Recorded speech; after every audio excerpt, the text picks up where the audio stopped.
All right. Before we start the video, I have a bit of a confession to make. You see this beanie right here? Well, it has bunny ears.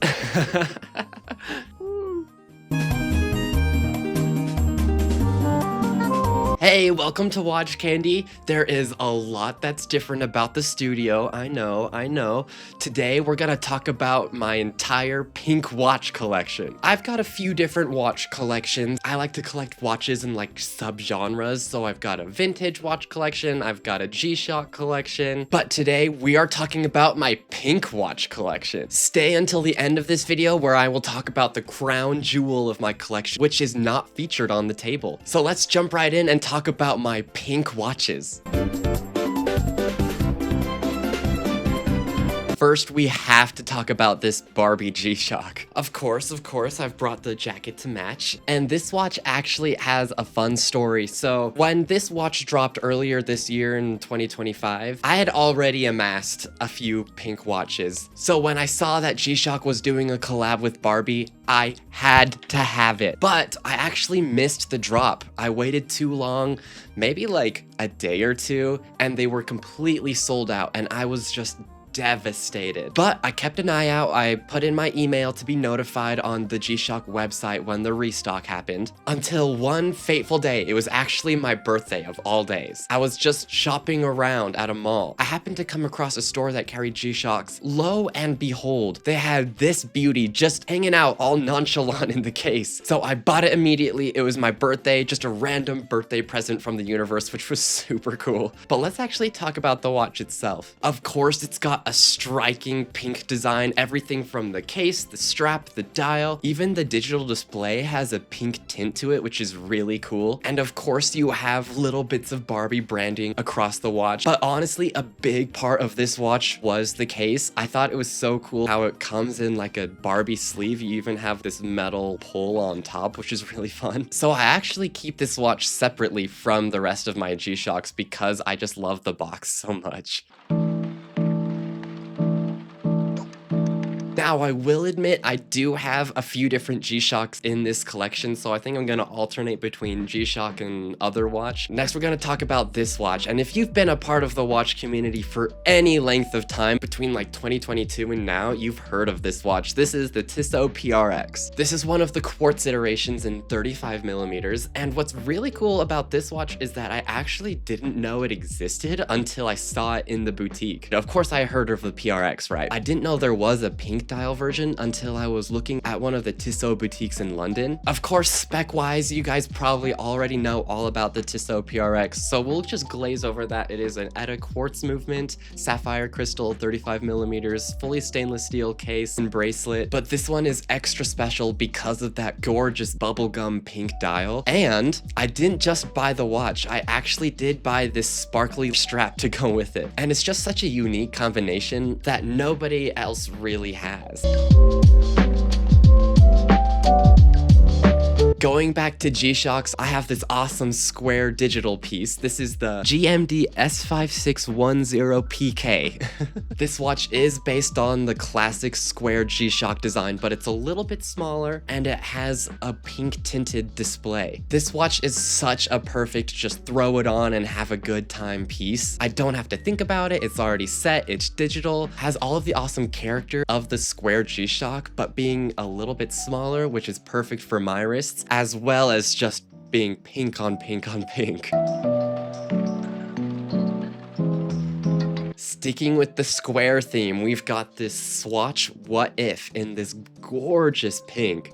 Everyone knows Swatch. They're just such a fun, easy, and inexpensive, playful watch. I had to have this. I actually bought this on the same trip as I bought the PRX. I want to say it was under 100 pounds. Yeah, for a plastic quartz watch is a little bit much. No one really does playful watches like Swatch does. Every time I see a Swatch out in the wild, I just know the wearer is so cool.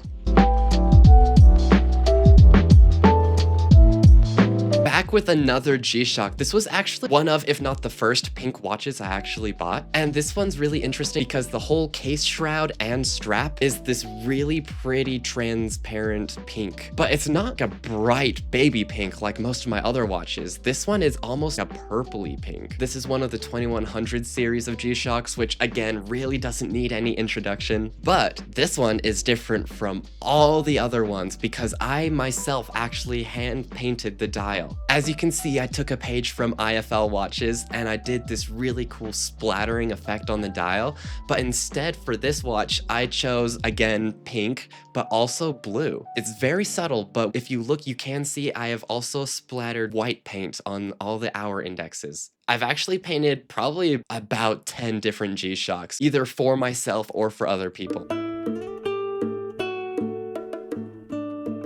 Next, I've got this watch that I guarantee none of you have heard of. This watch is from a company called Mars. And what's cool about these is that they're actually just made by one guy who happens to be local to me, who literally just assembles them by hand as like a hobby. I don't even think they're sold online. They're sold in like a boutique in a city near me, and that is it. It is very heavily inspired by that classic Submariner design. This watch has a gorgeous blue ceramic bezel insert, and then the dial is a really beautiful shade of silvery pink that very much reminds me of that Grand Seiko Shunbun, but maybe a little bit more pink. It's got a sapphire crystal, stainless steel case and bracelet. It does have on-the-fly adjustment with the clasp, and an exhibition case back that shows the Sellita SW200 movement inside. This is one of those watches you forget how awesome it is until you throw it on. It's shocking every time.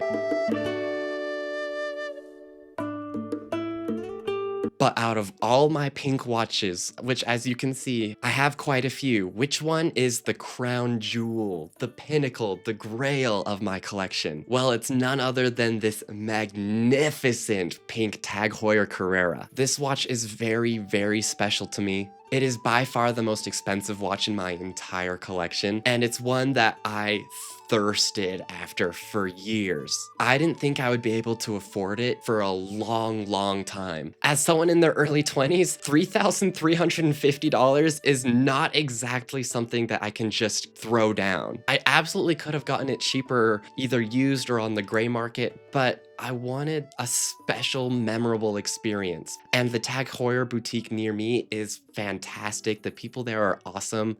But back to the watch, this is my absolute favorite watch out of my entire collection, pink or otherwise. It's got a magnificently shaped and finished case and bracelet. I absolutely adore all the angles and facets. You've got these lovely transitions between brushed and polished edges that is so captivating to me. The movement, while it is an ETA base movement, is heavily modified and heavily finished by Tag Heuer. To be specific, it is the caliber 7 and it is gorgeous, especially through that exhibition case back. I loved this watch so much that I would bring my family and friends into the boutique just to show them this watch long before I ever bought it. Just because I wanted them to see this watch in person and see why I adore it. It's even been my lock screen for years. So almost a year ago now, which is crazy to think about. I just realized, you know, enough is enough. It's time to start actually saving for this watch. So what I did is I liquidated almost all of my collection, save a few sentimental pieces. I'm talking Seikos, G-Shocks, Tissot's, micro brands, and I put every penny I earned from selling watches or otherwise into saving for this watch. And let's just say the time came way sooner than I thought it would. My collection actually liquidated pretty quickly. The time finally came and I was able to buy this watch, and I have been on cloud 9 ever since. They gave me this hat too, which is really cool. I think it looks pretty slick. And on top of the absolutely stunning pink color, the dial texture is actually really cool. It's got a sunburst effect, but instead of straight rays coming away from the pinion, it actually curves in a slight spiral throughout the dial, which is something you wouldn't notice unless you looked very closely. Once you see it, it is again stunning. I bought this Deluxe rubber cut to size strap for it as well, which is very sporty and cool. It definitely adds a more casual, summery vibe to the watch and pairs really well with the white accents on the dial. So that's what I've got for today. Thank you so much for tuning into this episode of Watch Candy. I'm so happy that you're here. Your viewership means everything to me. Join Watch Candy, subscribe. We would love to have you. Let me know in the comments if you have any pink watches or what your favorite of mine is. I just want to point out really quick that my favorite color is actually lavender, so it's kind of wild that I am surrounded by pink right now. Anyways, thanks again for watching, and I will see all of you next time.